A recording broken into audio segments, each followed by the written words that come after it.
actuellement suñu problème fondamental mooy la perte des valeurs te perte des valeurs moo indi le reniement des religieux des religieux des chefs religieux la négation des chefs religieux et de leur discours parce qu'il y a benn négation boo xam ne lu mag ñi wax ñu teg fële. faaleetuñu kenn lu mag ñi wax muy mag bu religieux wala moo tax dafa dem ba kilifteef amatul parce que kilifteef mooy lan mooy mag wax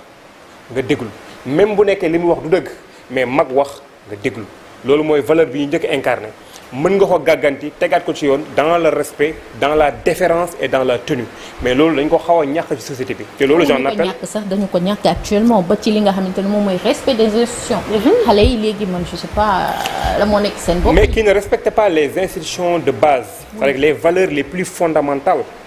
boo ko respecté wul mooy mag waajur la famille le respect de la parole donnée amatul l'éthique dans ci lépp donc yooyu noonu boo bu nekkee da nga koo désacraliser mais pour nga ñaax orma yenn institutions yi dafay yomb donc dafay baax ci ñoom li ñuy def xam naa ne ñu ngi ci mais dafay baax ngeen gën ci dugal les langues nationales à travers les cultures comme li nga wax tey ba ñu nee séeréer dafa lii et j'ai l'habitude de dire ku comprendrewul toutes les cultures les ethnies au Sénégal tu te perds man damay gëstu ci ñoom ñëpp et ça te fait un modèle de Sénégalais accompli. Le modèle de Sénégalais accompli au Sénégal c'est ce Sénégalais-là qui est Halpulaar mais qui est allé chercher les valeurs wolof qui est allé chercher les valeurs séeréer qui est allé chercher parce que chaque culture a quelque chose à offrir d'extraordinaire pour nga nekk un homo sénégalensis accompli un citoyen accompli sénégalais boo xam ni foo toog ci monde bi kenn du la ëpp xam-xam kenn du la ëpp cëslaay da ngay dem je suis Halpulaar je prends les valeurs ma imbriqué ko ci yeneen valeurs yépp parce que ku nekk dina am lu mu la jox te ku nekk bu mu la joxee da ngay am ay piliers yoo xam ne dafay gën a dëgër ceci étant dit pour les associations là leurs trois principaux problèmes mooy sur le plan économique les financements de ces associations là parce que loo am projet te amoon noo ko financé déjà doo impacté parce que y a le mot impact dina am ay effets mais il y aura pas d'impact tout à fait donc impact bi du ngande sa champ d'ouverture doo mën a toucher ñu bëre donc problème boobu dafay am ça c'est de un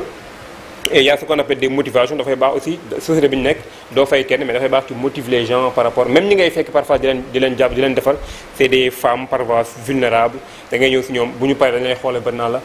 kër ga de amul suukar ak amul warga et tout ça bon tu rencontres beaucoup de choses dafay wax de temps en temps nga am ay fonds perdus yoo xam ni boo demee ci nit ñi aussi di leen sonal day baax nga am loo leen parce que Sénégal on est dans un pays quand même pauvre hein faut le dire donc loolu c'est des limites beneen limite bi mi ngi doon wax sànq non bah bien sûr parce que man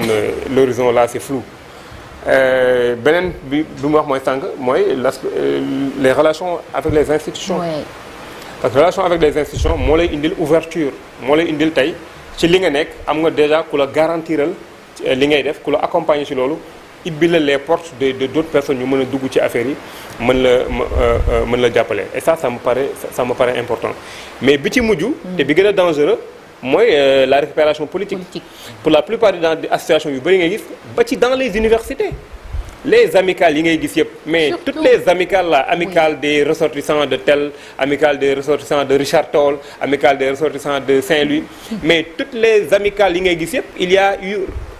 comment dire une implication de la politique à l'intérieur soit le président il est corrompu soit dem nañ gis le maire il a besoin de tel parce que aussi il faut qu'on le dise ce sont ces partis politiques là ces hommes politiques là qui financent